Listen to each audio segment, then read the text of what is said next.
안녕하세요. 한평군 농업기술센터 품목개발팀 박성장입니다. 지금부터 새 농업인 마늘 실용교육을 시작하도록 하겠습니다. 먼저 마늘 생산 동향을 한번 알아보겠습니다. 보시면은 이제 19년도부터 해가지고 계속 면적이 좀 줄고 있습니다. 생산량도 같이 줄고 있고요. 한지역 마늘 같은 경우에는 재배 면적의 변동폭이 거의 없습니다. 아마 그 꾸준한 수요처가 있는 것 같아서 그런 것 같고요. 또 난지역 마늘 같은 경우에는 가격이 아무래도 계속 내려가다 보니까 면적 또한 같이 내려가고 있습니다. 저희 한평군 마늘 면적 역시 2020년에는 104헥타였었는데 이제 21년에는 91헥타까지로 이제 100헥타가 깨지는 그런 모습을 확인할 수 있었습니다.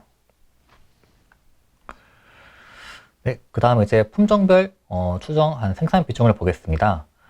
한지역 마늘 같은 경우에는 이제 15% 내외에서 일정한 수준인데 이제 한 18년도 이후부터는 대소종 마늘이 이제 남도종을 더 추월한 것으로 볼 수 있습니다. 10년대 초반만 하더라도 뭐 난지역 마늘 하면은 대부분 남도 마늘로 알았었는데 이제 어느새 대소종 마늘이 더 추월한 것을 볼 수 있겠습니다. 저희 한평 지역 같은 경우에는 아직까지도 거의가 대부분이 99% 정도가 대서 마늘이 아닌 남도 마늘을 심고 있는데 한 번쯤은 대서 마늘도 한번 이렇게 트렌드가 좀 변하고 있으니까 한 번쯤은 고민해 보셔도 좋을 것 같습니다. 네, 그 다음은 이제 새로 나온 품종인 홍산에 대해서 한번 좀 알아보겠습니다. 홍산 품종은 2020년에 대한민국 우수 품종 대상에서 대통령상을 수상받은 그런 품종입니다. 홍산의 가장 큰 특징이라고 하면은 홍산은 이 싹이 나는 시기가 아닌데도 이렇게 이 끝 부분에 이렇게 초록색으로 이렇게 색을 띠고 있습니다. 이 띠는 이유는 클로로필이라는 연목소 성분인데요. 이 클로로필은 뭐 항암 작용도 있고 또 뭐 당뇨 효과도 있고 그리고 조혈 작용, 뭐 간 기능, 개선 효과도 있고 어쨌든 좋은 기능은 뭐 다 모여 있는 그런 것들입니다. 근데 이 홍산 마늘이 처음 나왔을 때 약간 좀 외면을 받았다고 하는데 아무래도 이렇게 초록색으로 있으면은 기존 상식으로는 뭔가 곧 싹이 필 것 같고 또 뭐 감자 같은 경우는 이렇게 싹이 필 것 같은 뭐 좀 독성도 있고 뭔가 안 좋은 것 같아 가지고 좀 외면을 받았던 것 같은데 요새 진흥청이나 뭐 저희 국가기관에서 이 초록색 마늘이 오히려 위기는 기회라는 말이 있지 않습니까? 그런 것처럼 이 초록 부분이 오히려 좋다는 걸로 이렇게 홍보를 하고 있습니다. 이 초록 부분이 국산 마늘이라는 표시도 되고 하니까요. 제 생각에는 우리나라 사람들은 또 항암 효과 있다고 하면은 배추도 뭐 항암 배추만 찾는 분들이 있듯이 항암 효과가 있고 이렇게 좋은 기능들이 있다고 하면은 언젠가는 또 소비자들이 이 홍산 마늘만 또 찾지 않을까 이렇게 지금처럼 뭐 진흥청이나 이렇게 기관에서 홍보를 잘 해주면요 언젠가는 이렇게 그래서 한 번쯤은 좀 생각하고 있어야 하지 않나 그렇습니다. 그 다음 홍산 마늘 재배 특징에 대해서 한번 알아보겠습니다. 재배에도 장점이 있는데요. 일단 남도 마늘보다 6에서 28%가 거의 증수된다고 합니다.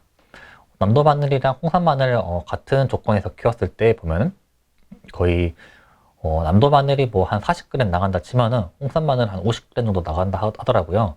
그만큼 수확량 대사 마늘보다는 아니지만 확실히 남도보다는 더 수확량에 대한 메리트는 있는 것 같습니다. 또 수확 시기에 보면은 뿌리가 쉽게 끊겨가지고 수확이 쉽다고 하는데 뿌리가 약한 건 아니라고 합니다. 뿌리가 약한 건 아니고 그냥 뿌리가 좀 쉽게 끊기는 그런 특징이 있다고 하는데 남도 마늘 뽑을 때 보면은 뭐 뿌리가 너무 좋은 것들은 막 두 손으로 뽑고 그래야 되는데 홍산 마늘 같은 경우는 한 손으로도 그냥 쉽게 뽑힌다고 하니까 이게 노동력은 한 70%가 감소하고 또 작업 시간도 거의 3배 이상 단축된다고 합니다. 그리고 주의사항도 있긴 한데요.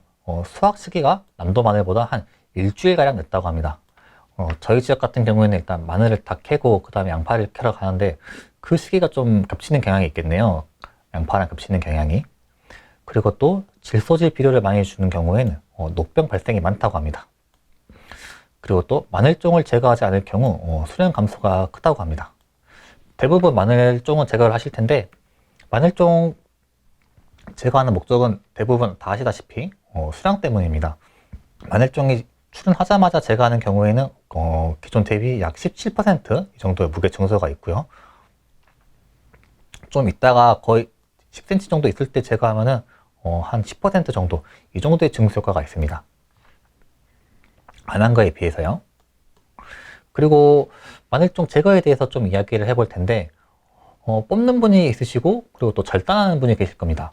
뽑아서 하면은 이게 마늘종이 크게 나오니까 이걸 뭐 먹기도 편하고 팔기도 편하실 텐데요. 수량이 좀 오히려 감소하는 경우가 있을 수 있다고 합니다.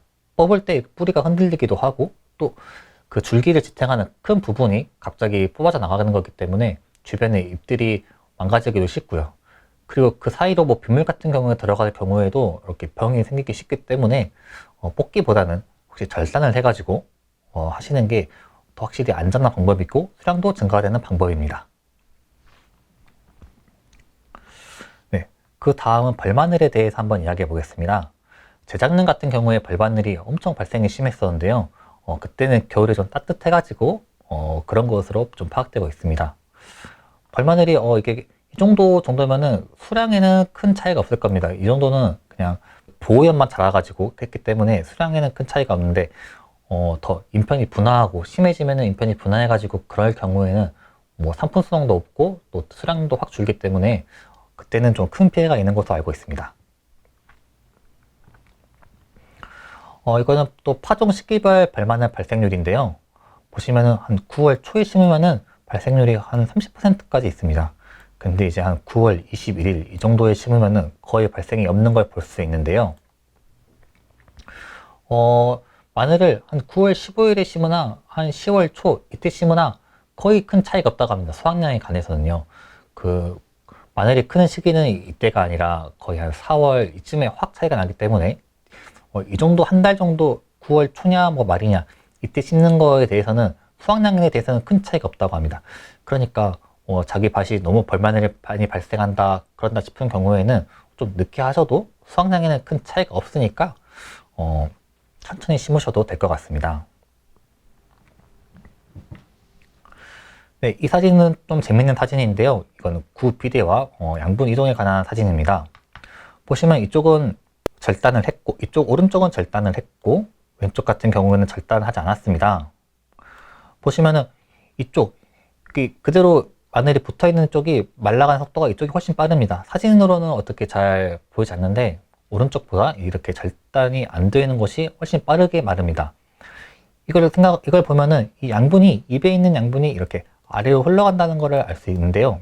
이것이 그 비료와 좀 관계가 있습니다. 그러니까 수확 시기가 되면은 이제 그만 필요가 없어가지고 슬슬 이제 양분이 아래로 내려야 되는데 영양 생장을 멈추고 생식 생장으로 가야 되는데 필요가 너무 많고 늦게까지 추별하게 될 경우에는 잎들이 쌩쌩해가지고 양분들이 아래로 내려올 생각을 하지 않습니다.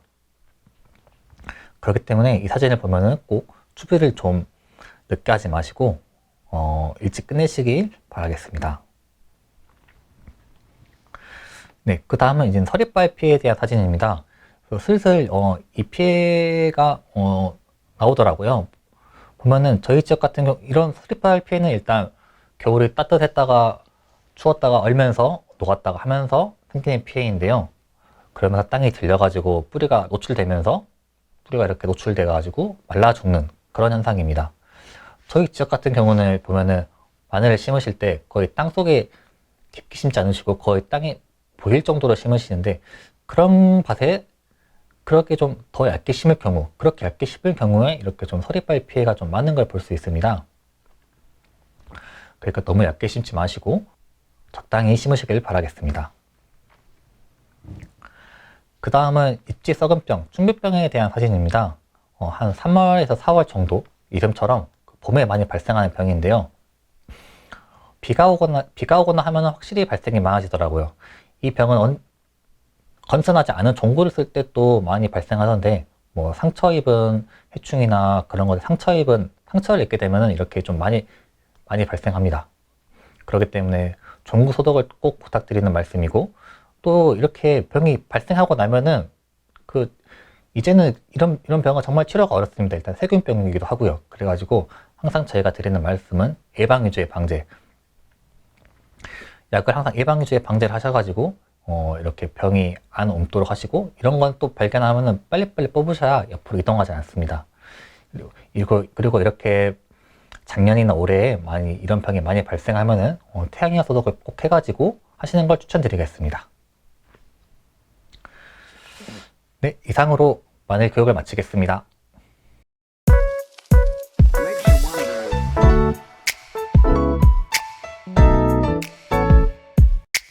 국민권익위원회 암행어사 있나? 청백이 세상의 정의를 부패시키는 것들을 용서할 수 없지.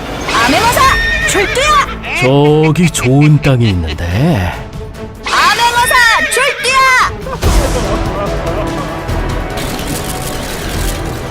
암행어사 출두야! 용기 있는 사람들을 끝까지 보호한다. 이번 건 잘 부탁드립니다. 암행어사 출두야! 부패가 정의를 앞지르게 할 순 없어. 암행어사 출두야! 대한민국 부패 해결사, 부패 없는 공정하고 깨끗한 세상.